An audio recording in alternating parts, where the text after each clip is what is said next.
My name is Ashley Hansen. I am currently a 32-year-old housewife. My husband Sean, who is 38 years old, is a mama's boy and verbally abusive. We are a family of 4, including our 10-year-old son and 8-year-old daughter.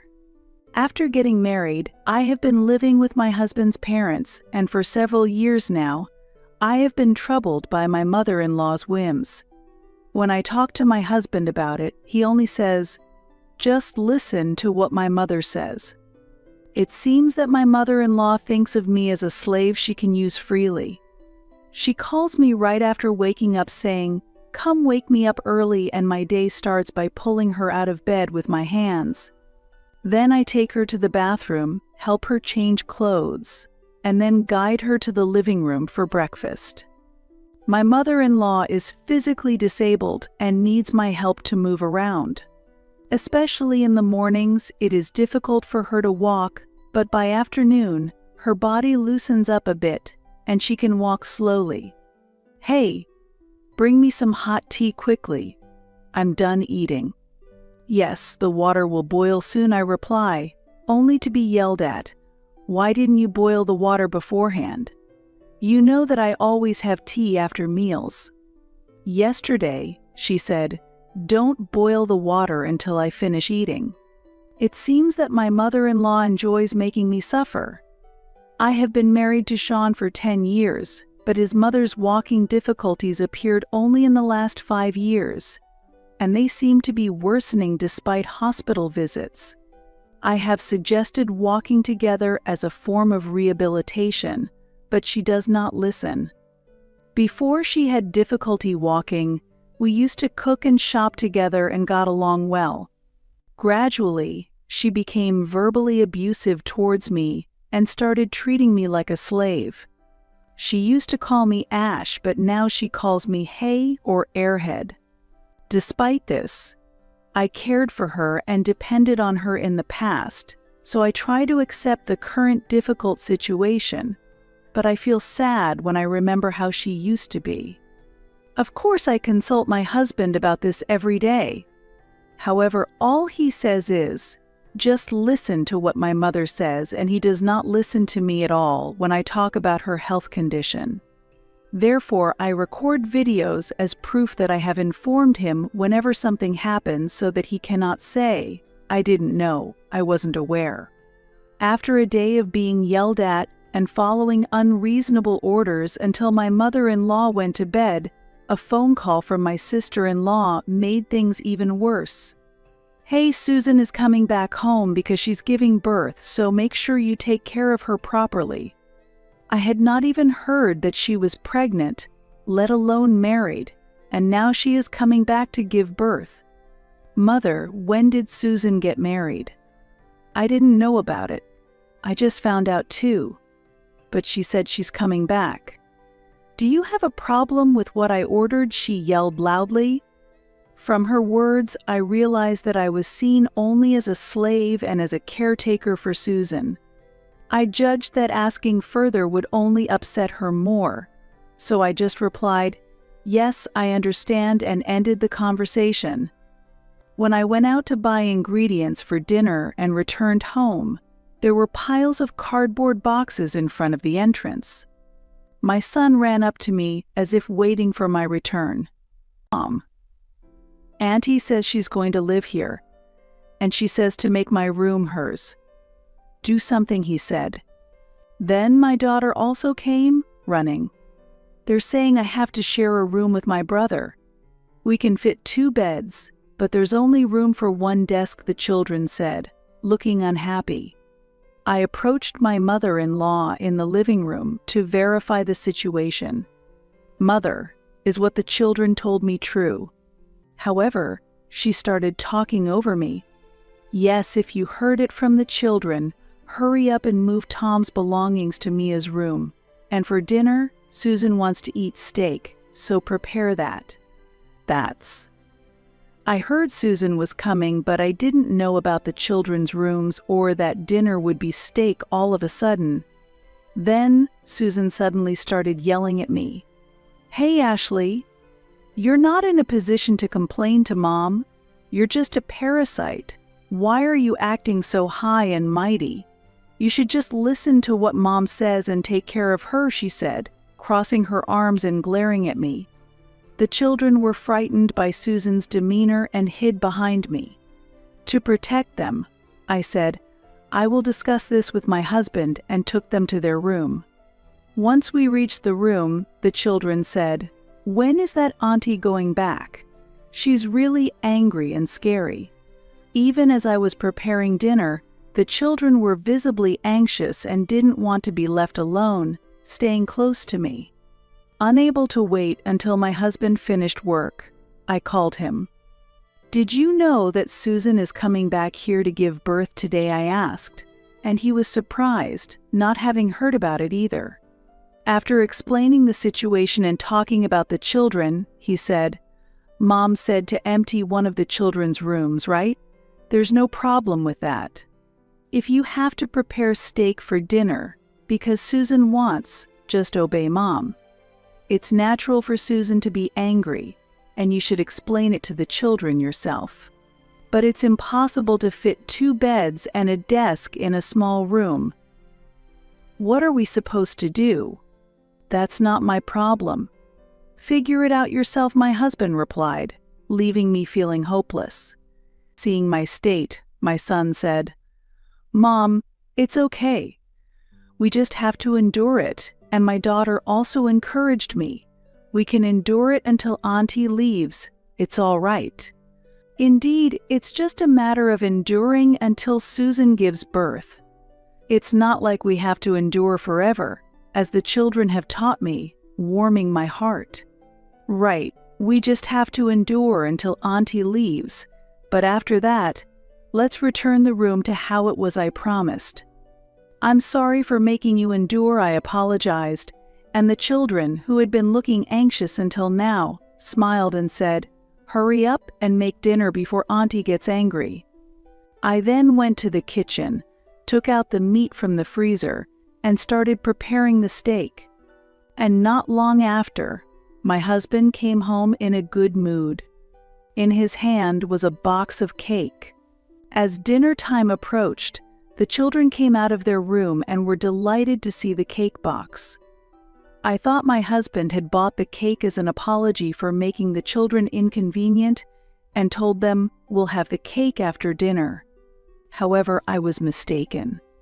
"This cake is for Susan and Mom," my husband said matter-of-factly.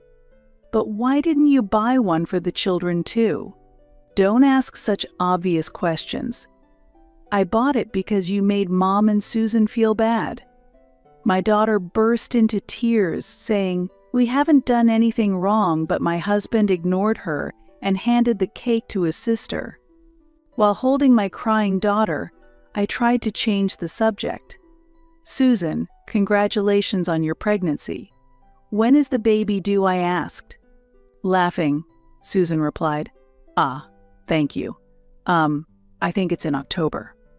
I was stunned to realize she was only 3 months pregnant and already planning to give birth at home, with the intention of staying here for the entire time. No wonder her stomach wasn't showing at all. Then my mother-in-law asked, "So when are you getting married? What's your partner like?" Susan suddenly panicked and said, "Oh, my partner? Yes, he's the president of a company, and he's really busy right now, so he can't come over. But he's concerned about my health and thinks it's safer for me to be at my parents' house." I thought to myself, Susan is lying, and from her rushed response, there's a high chance that not only the pregnancy but also the marriage might be fabricated. Resolved to uncover the truth, I decided to call Susan's apartment and workplace the next day. After completing my daily routine of caring for my mother-in-law and seeing my husband and children off, I told my mother-in-law I'll be stepping out for a bit and left the house. My first stop was the apartment where Susan used to live. By chance, the janitor was working in front of Susan's room, so I approached him. "Do you know if a person named Susan Hansen lived in this room?" I asked. The janitor replied, Are you an acquaintance of Ms. Hanson?" "Yes, I couldn't get in touch with her, so I came to check on her," I responded, and he seemed to believe me. "Actually, I've also been unable to contact Ms. Hanson. She's half a year behind on rent, and I've been worried she might have collapsed inside, so I was about to unlock the door," he said, asking me to check with him. I readily agreed. Receiving the key from the visibly nervous janitor, I said, "It would be terrible if she had collapsed. I'll go in first, please follow me," and open the door. The entryway was cluttered with envelopes and postcards marked urgent notice. I went in first and called out loudly, "Susan! Susan! Are you there?" As I moved further inside, a man sitting on the sofa, startled by our unexpected entry, exclaimed, "Who are you?" "I'm calling the police," as he reached for his smartphone. The janitor explained, "I am the janitor of this building. We couldn't get in touch with Ms. Hanson, so we entered the room out of concern. We thought she might have collapsed here." He then pressed, "This apartment is for single occupancy, but who are you? We might need to call the police on you." The man, flustered, quickly sat down and introduced himself. "My name is Nick. I am dating Ms. Hanson." Nick explained that Susan told him to wait here until me and the children moved out, since her brother was planning to get a divorce. Susan was plotting to get my husband to divorce me and drive me and the children out of our home. Shocked by this revelation, I struggled to contain my voice and calmed myself. "I am an acquaintance of Susan. I was worried because I couldn't reach her. I heard she was pregnant. Is the child yours?" Nick replied with a look of surprise, "Pregnant." He was in an affair with Susan despite being married, and his divorce had been instigated when his ex-wife discovered the affair. Nick, a candidate for the next president at his father-in-law's company, saw his workplace position jeopardized by the divorce and was forced to resign. Having lost everything, Nick ended up relying on Susan's hospitality. He mentioned having a son from his previous marriage and expressed no intention of having another child with Susan, considering the harm the divorce had caused his son. While cohabitating with Susan, he couldn't stop thinking about his former family and regretted his actions, shedding tears. I wondered why he was sharing such personal information with strangers like us. He revealed that he had been troubled for a long time and wanted to confide in someone. The janitor asked, "Why do you stay with Ms. Hanson indefinitely?" and pointed out that it might be disrespectful to her, and suggested he reconsider his relationship with his former family. After some thought, Nick resolved to make a call, apparently to his ex-wife. He apologized for his mistakes and vowed to live in a way that would make her and his son proud, asking for a chance to prove his changed self. After ending the call, he apologized to us for his past behavior and resolved to start afresh, living independently and striving to be a father his son wouldn't be ashamed of. Finally, he thanked us for helping him see clearly, packed his belongings into a bag and left the room. After he departed, the janitor regretted not asking Nick to contact Susan for him. "Who is Ms. Hanson's guarantor for the rental agreement?" I asked. "Her brother," he replied. I suggested contacting the guarantor, and then I returned home. When I got home, Susan was crying, and my mother-in-law was comforting her. I pretended not to know anything and went to the bedroom to change. Susan entered my room without knocking. "Can you contact my partner using your mobile phone?" "Mine's been blocked and he's rejecting my calls," Susan said, "but I refuse to contact a stranger using my account." This incident would later lead to Susan harboring resentment against me. Just as my mother-in-law called for Susan from the living room, Susan glared at me, clicked her tongue, and headed to the living room. Sean told me he got a call from the janitor of your apartment. My mother-in-law was interrogating Susan. Susan, is it true that you've been delinquent on your rent? And there was a man living in your house. Is he your boyfriend? Suddenly, Susan burst into anger. Yes, I came back here intending to start a married life with him.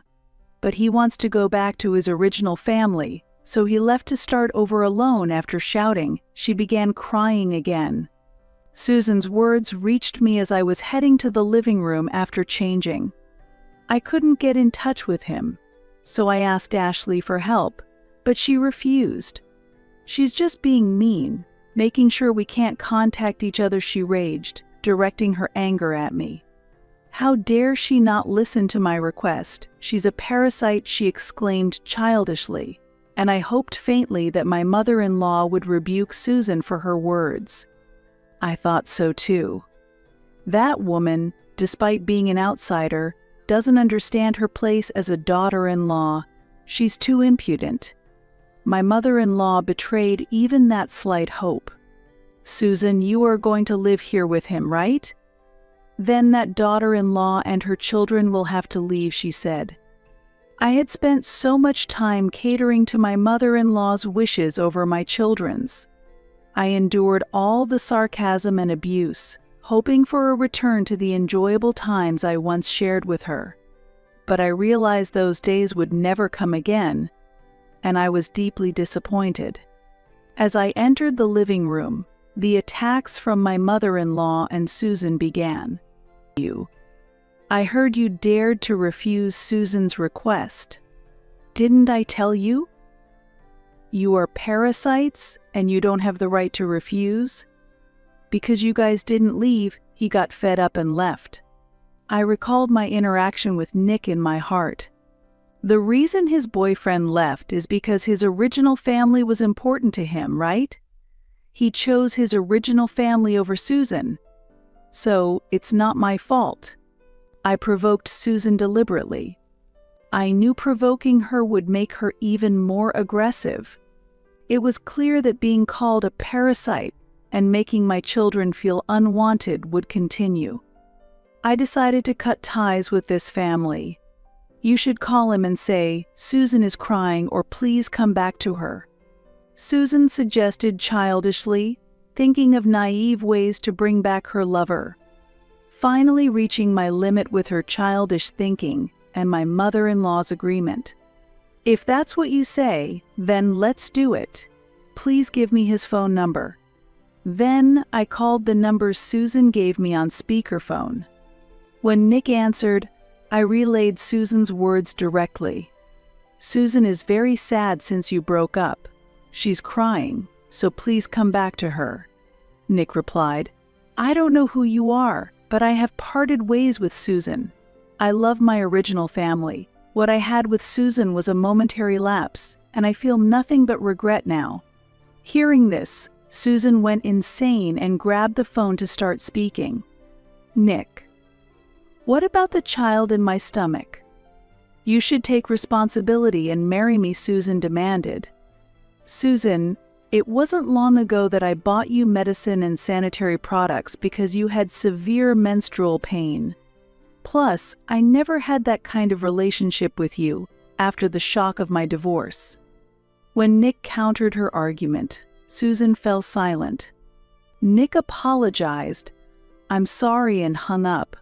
I hoped that now they would understand that Nick left Susan to return to his original family, not because of me, but naturally, that wasn't the case. As soon as the call ended, Susan snapped at me, just because it's none of your business, you didn't speak passionately enough. If you had, he might have come back. Susan started screaming.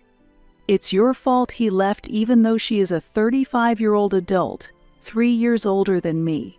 Faced with accusations that would be typical in a children's quarrel, I was dumbfounded.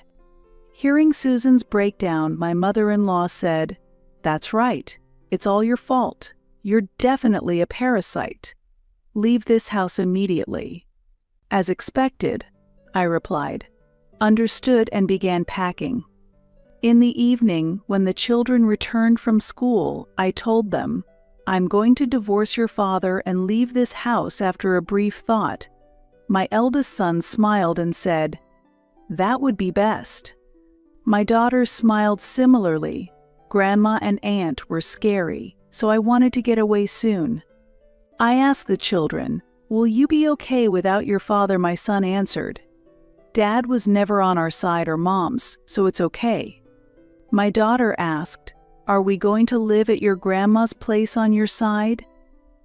Just the three of us. It seemed she wasn't concerned about her father at all. Soon after, my husband came home. While I was packing and not greeting him, he entered the room furiously after hearing the story from his mother and sister. Here begins the final scenario I had imagined. "Hey, you upset Mom and Susan. Didn't I tell you to just listen to Mom?" He repeated his usual phrase. "I understand. That's why I'm listening and leaving this house. Also, please sign this." I glared at my husband and spread the divorce papers in front of him. "Where will the 3 parasites go now?" He started signing with ease. "Even if you divorce a jobless parasite like you can't support 2 kids, can you?" he said as he returned to the living room. Then I called my brother and asked, "Could you come with a truck tomorrow morning to pick us up?" I had discussed my mother-in-law and husband's behavior with my brother before, and I had informed him about Susan's sudden arrival. My parents had heard the entire situation from my brother and had advised me to divorce, so the conversation was quick. Over the phone, my brother encouraged me, "Ashley, you've done well so far. Don't blame yourself." I felt somewhat relieved. The next day, my brother and his colleagues came with a truck, and they helped us move our belongings quickly. Susan, who coldly watched the proceedings with crossed arms, barely reacted when I said, "Please take care of your mother." She entered the house expressionlessly. Our new home was in a family-friendly room in a building owned by my father, located right next to my parents' house. Due to a vacancy, we were able to rent it at a low cost. My parents had suggested living together, but after being repeatedly called parasites by my husband's family, I didn't want to impose. The children were thrilled with the new apartment. They had already decided on their own rooms and were happily helping with the unpacking. It was a healing moment to hear their laughter a long time. Then my phone rang. It was my ex-husband sounding frantic. "Mom is in trouble. She's dripping excrement. She's calling for the slave to clean it up, so come quick." "Why should I come?" I responded casually. "Of course you should. Mom said you have to do it. Hurry up. The whole house stinks." As if he had forgotten we were in the process of getting divorced, I replied, "What? I'm a complete stranger now, haha," and he exploded in anger. "After I've taken care of 3 parasites for so long, you can't even do this much." I could endure being called a parasite myself, but I reached my limit when he included the children. "Did you know your mother has dementia?" I've talked about the hospital's diagnosis several times, but you probably didn't listen. I even have video proof. I wouldn't go to your house, where you call my precious children parasites, since it's your beloved mother's smell. Think of it as an air freshener and bear with it. I let it all out in a rush. With my usually quiet and compliant self suddenly changing, my ex-husband was stunned into silence. "Your mother is rated as requiring level 2 care, so she needs help from waking to sleeping. It's tough, but good luck." I hung up and blocked his number. Susan also called, screaming, "Come clean up immediately," but I silently hung up and blocked her too. 2 weeks later, a letter arrived at my parents' house from my ex-husband detailing the tragic current situation of his family. Since I left, my mother-in-law, lacking someone to bully, has advanced in her dementia. Susan had returned home under the pretense of being pregnant and wanting to give birth at home just to live comfortably, but my ex blamed Susan for the lack of a caregiver for his mother.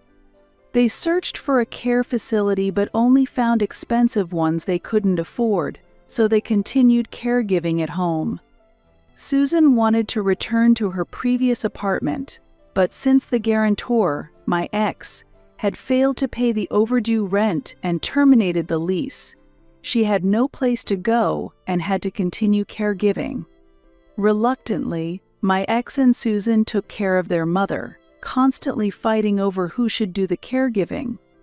Ironically, although my mother-in-law sometimes forgets who my ex and Susan are, she never forgets to call me the slave. Waking up to the morning sun streaming through the window felt like a blessing for a new start in life for me and the kids.